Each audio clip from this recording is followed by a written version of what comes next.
This is important. Welcome to WatchMojo, and today we're looking at the most clever and creative pop culture spoofs in Amazon's The Boys universe. Beware of minor spoilers for the main show and its spin-off media ahead. But not even you could stop me alone. He's not alone. Number 30. The Seven Takes Responsibility. I take responsibility. Season 4's finale opens with VNN Today reporting on a new VOT PSA. But we in the real world know it's not much of a public service. Firecracker, Black Noir, and The Deep appear in black and white to take responsibility for racism. I take responsibility for racism. It's a startling reenactment of a 2020 PSA to promote the short-lived anti-racism initiative I Take Responsibility. The compilation of white celebrities accepting some role in racism was immediately dismissed as performative, egotistical, and insensitive. Every time I explained away police brutality or turned a blind eye. That the least progressive soups adapted this misfire is a testament to its insensitivity. Never mind the hashtag All Lives Matter. The joke is about as subtle as the original PSA. But we could all use The Boys' reservations about celebrity activism. I stand against hate. I stand against hate. I stand against hate. Number 29. Tournament of Heroes. Do you ever suspect that The Boys is trying to be the goriest entertainment out there? With the fictional video game Tournament of Heroes, it steps into the ring with Mortal Kombat. This long-running fantasy fighting franchise has won many fans and critics for its extreme violence. 2023's Mortal Kombat 1 even features Homelander as a downloadable character. That'll get ratings.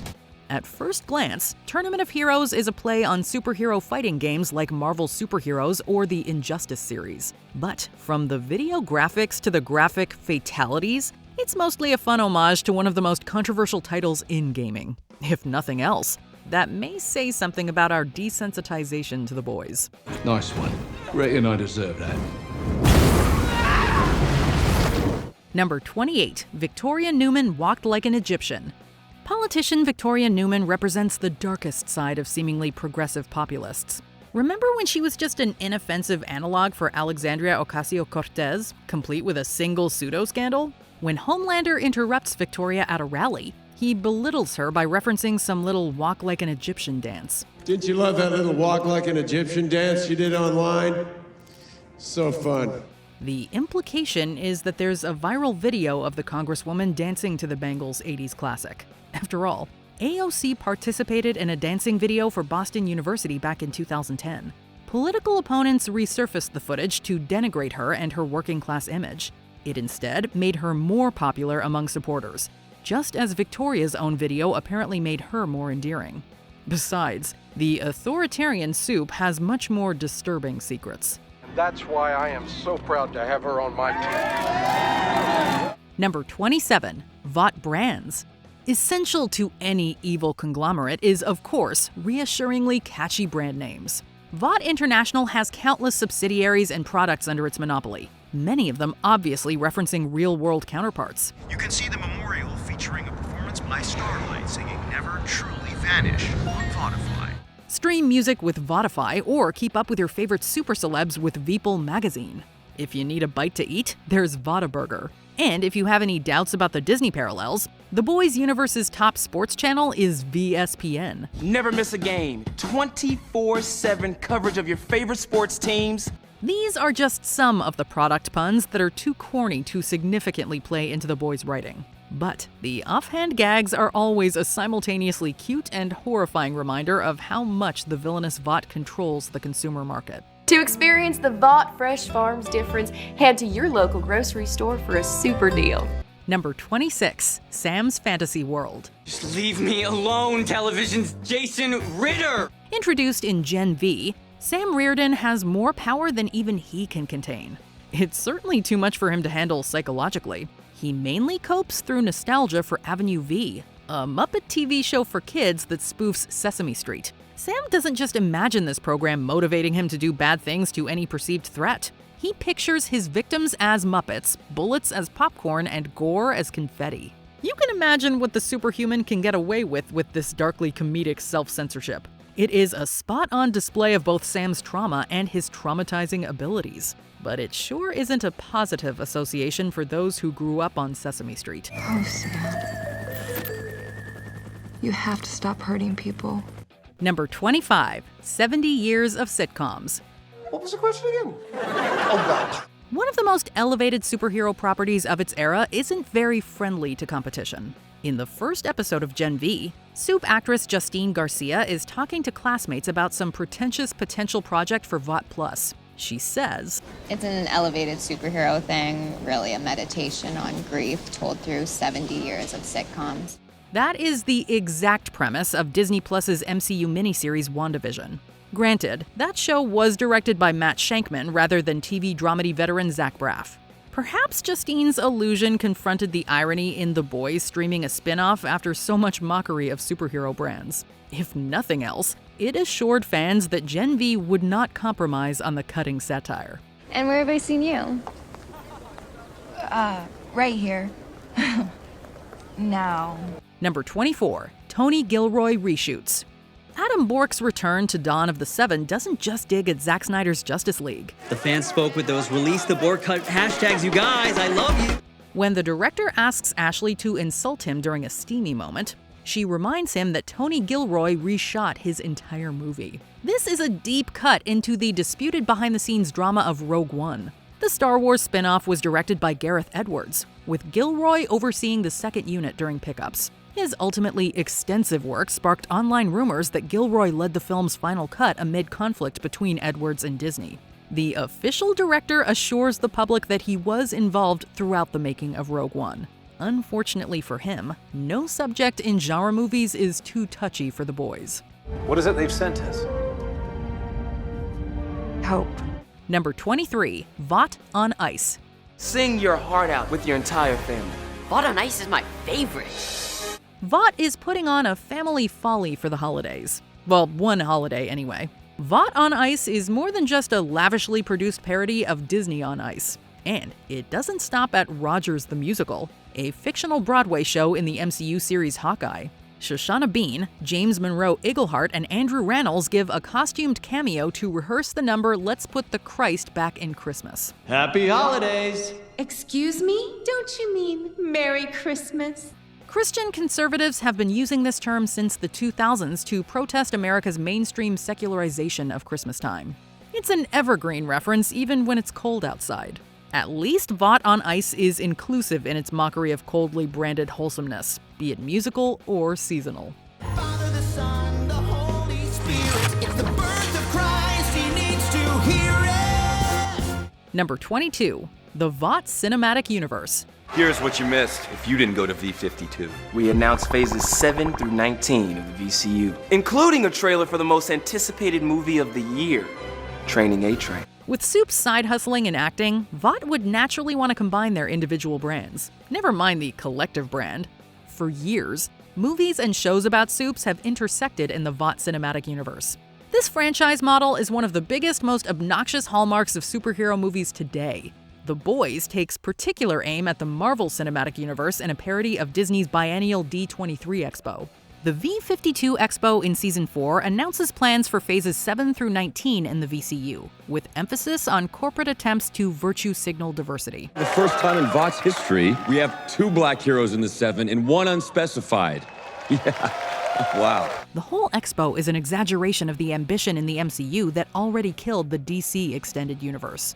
Maybe VOT should manage expectations with the carnage and scandals surrounding its stars. It's been a whole year since my last movie, so I'd say we're due for a reboot. Number 21, Firecracker. I ain't gonna sugarcoat this. We got ourselves a national crisis. One of Season 4's supervillains is Firecracker, a pyrokinetic who rose from far-right alternative journalism to mainstream media and the Seven. Her running gag of wild conspiracy theories would be hilarious if many of them were not gaining traction in real life. Though she was reportedly inspired by controversial politician Marjorie Taylor Greene, Firecracker lights up fake news demagogues like InfoWars' Alex Jones. The former model's seductive image may also represent Fox News' unofficial policy of sexualizing female personalities. And as if Cameron Coleman were not enough for Tucker Carlson, Firecracker's real name is Misty Tucker Gray.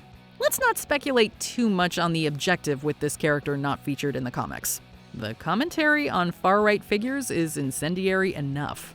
You are everything to me. Number 20, Votland. Live your super dreams as you take to the skies with Homelander on Homelander Extreme Flight. As soon as Kimiko and Frenchie walk into Vought's sponsored amusement park, it was clear that it was meant to be a parody of Disneyland.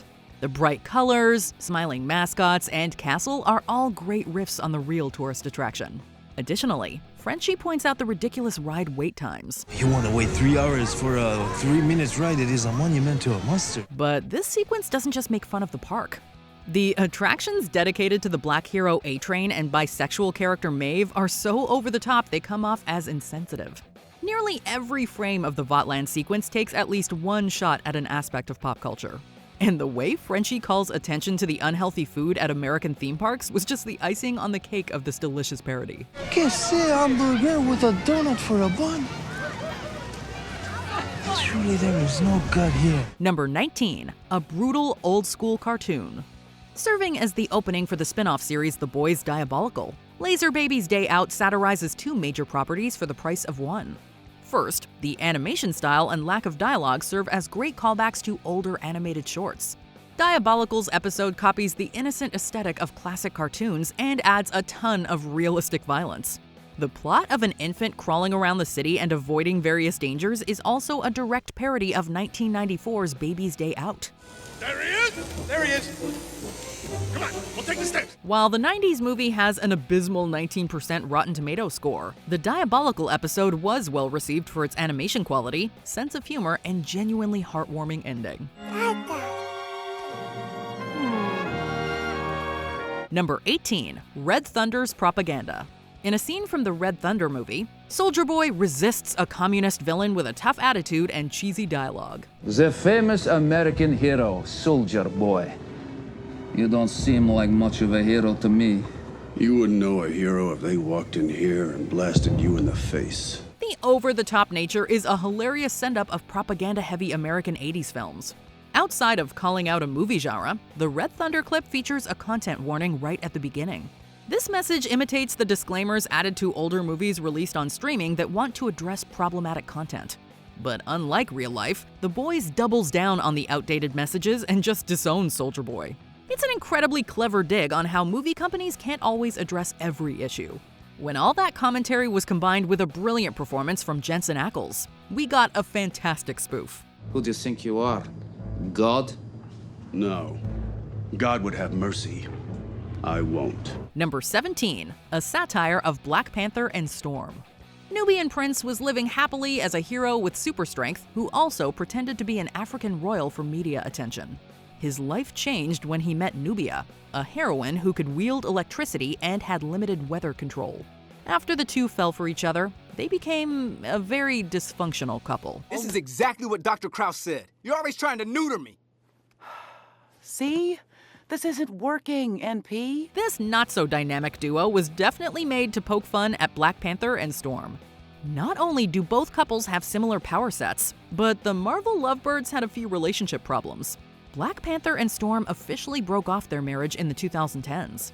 That particular detail is likely why the Nubian family episode ended with the two being handed divorce papers. Honey, are those our divorce papers?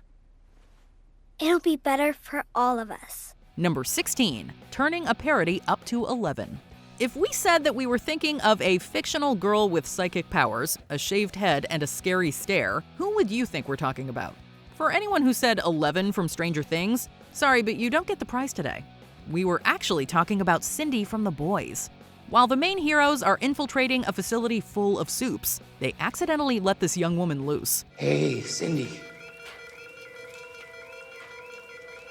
Let's be cool. Cindy has powerful telekinetic abilities that she isn't afraid to use in brutal ways against anyone she sees as an enemy. And just one of her grim looks can send fully grown adults running.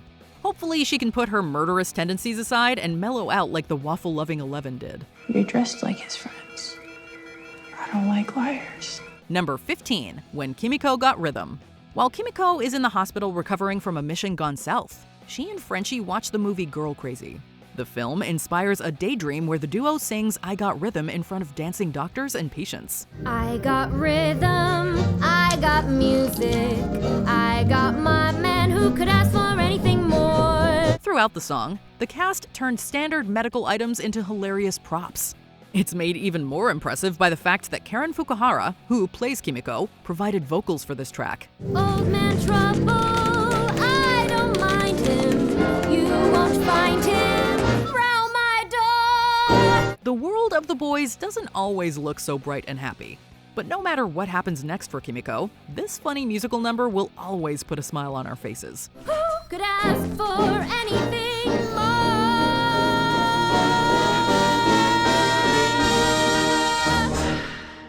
Number 14, Twisted X-Men. A soup's powers first emerge when they're kids, still living with their parents. But what happens when those parents discover their kids didn't get the big ticket powers? Marvel's Professor Xavier became famous for leading a school where gifted and often outcast youngsters could hone their powers and become heroes.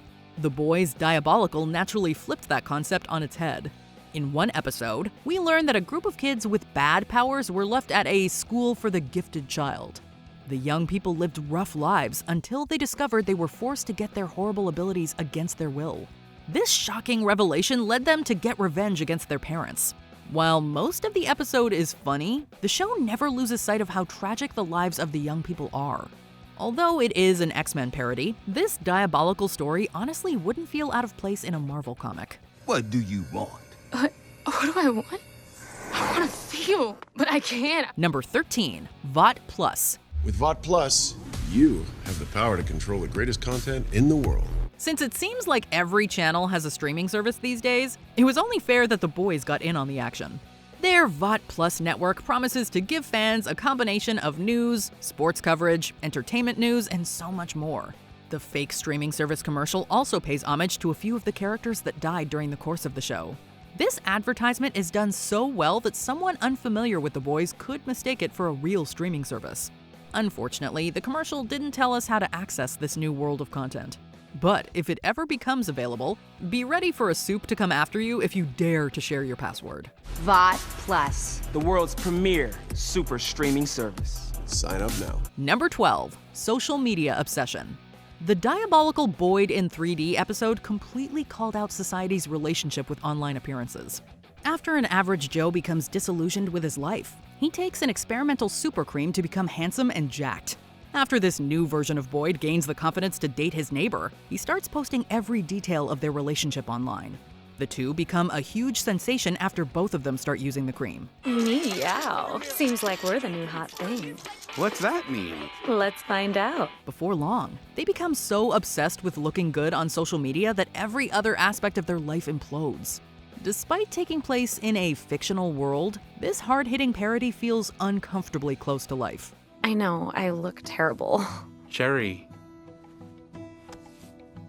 Don't hide them. Number 11, 7 on 7 News. Can you tell the American people why the FBSA hates superheroes? Okay, that's one way to start. It's a simple question. News personality Cameron Coleman is always down to defend the bad behavior of VOT and its twisted soups. That fact alone makes him a great counterpart of the Spider-Man-hating journalist J. Jonah Jameson. Beyond that comparison, Coleman parodies a wide range of subjects on his 7 on 7 news show. One short sees the fictional newsman imitate Bill O'Reilly by having a behind-the-scenes meltdown. Coming up after the break, a record-breaking break. Somebody turn the lights up too bright and there's a glare on the teleprompter so I can't read it. Coleman's news program also promotes parodies of real programs. At certain points, he even has to stop to advertise products or companies. If you want a humorous riff on news shows, Coleman's got you covered. So please, join me for the Cameron Coleman Hour, coming soon exclusively on VNN. Number 10, American Hero. Livewire. Please hang up your cape and go. 2 contestants will win coveted slots in the 7. So who will go home and who will be the next American Hero? In the universe of The Boys, VOT decides the best way to get new members for the 7 is by searching for them with a competition show. The reality TV program American Hero becomes both a pivotal part of the plot and a great parody all in one. This soup show uses the same dramatic camera angles and mansions audiences are likely to see on staples like The Bachelor. When the participants aren't on camera, they acknowledge how fake some aspects of their reality show really are. We're running lines, actually. For a reality show? Right. The reality behind the reality.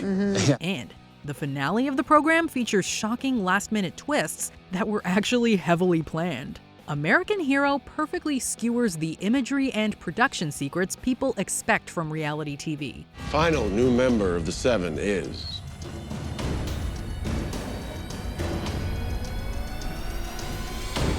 Lord of the Seven Seas, the Deep.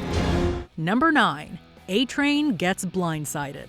Near the end of season 3, A-Train learns he'll be getting a film that will tell an over-dramatized and not entirely true version of his life story. You're a roughneck gangbanger from the South Side, slanging that yayo, when a track coach, we're thinking Tom Hanks, teaches you a more civilized way. The fact that his story centers on an inspiring white person helping a young African-American athlete is a direct shot at the real plot of The Blind Side. Tony here's your quarterback, all right? You protect his blind side. When you look at him, you think of me, how you have my back, how you have his. What makes this reference more clever is what happened behind the scenes of the actual film. Although The Blind Side was sold as a close adaptation of Michael Oher's life, the actual athlete said certain aspects of the film were heavily exaggerated. Training A-Train gets so absurd as a key subplot in season 4 that the coach is played by Will Ferrell. Still, the real version of Hollywood isn't much less afraid to mess around with a biopic's truth. That's not at all how that happened. My brother's my coach. We're out to Sir Julian Fellows to write, so. No, I'm not doing that. You're gonna love it. Number 8. Chimps don't cry. You know that chimps are physically incapable of crying. But that doesn't mean they're not crying on the inside. Former heroine Crimson Countess was more concerned about the welfare of chimps than the lives of human beings during her time on the show. In an attempt to raise awareness for the primates, she releases the song Chimps Don't Cry. The show's glimpse at an accompanying video shows images of sad animals throughout.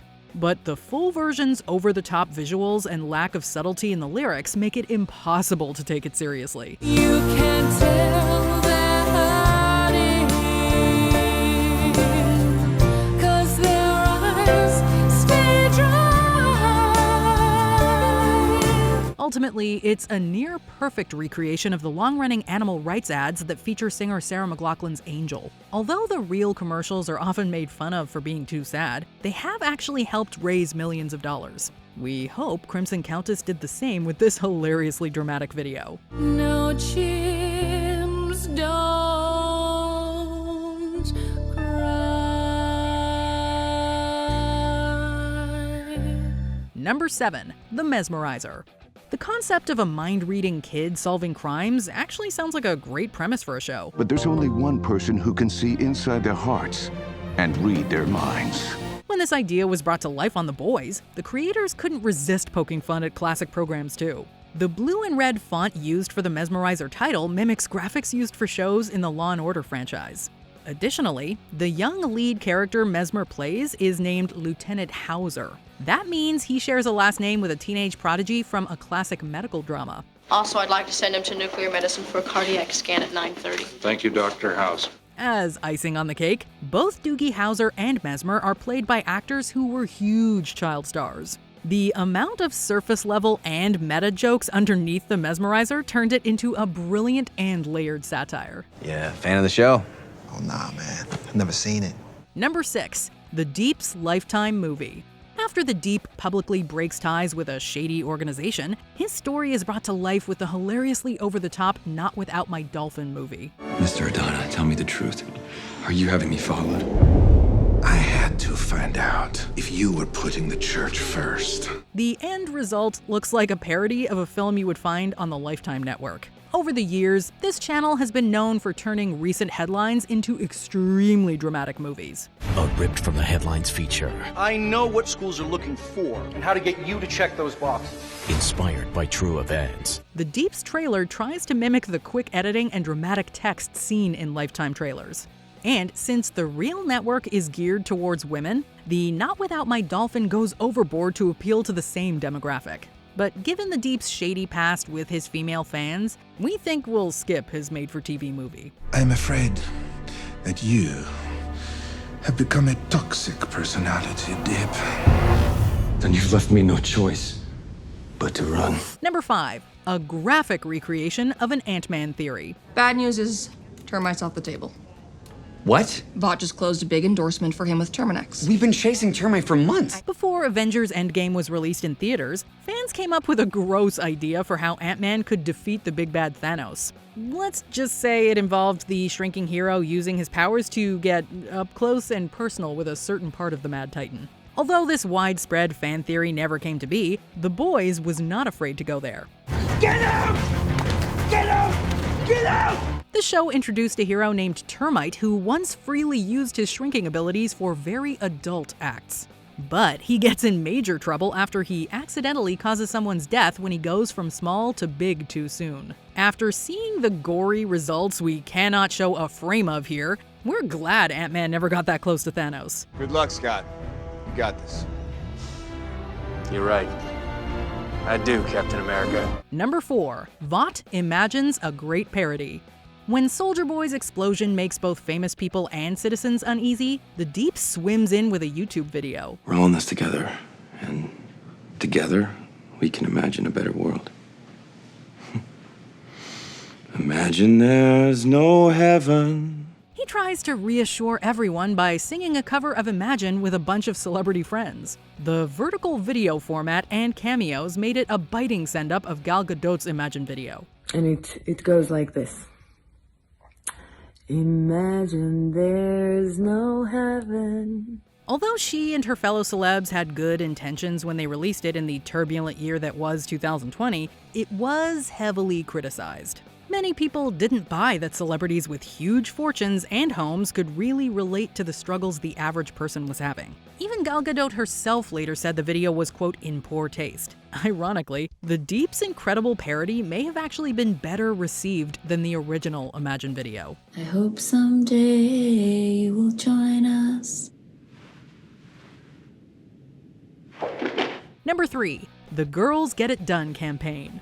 A scene where many of Marvel's major heroines teamed up in Endgame divided viewers. While some saw it as an epic scene, others thought the moment and dialogue felt a little forced. I don't know how you're gonna get it through all of that.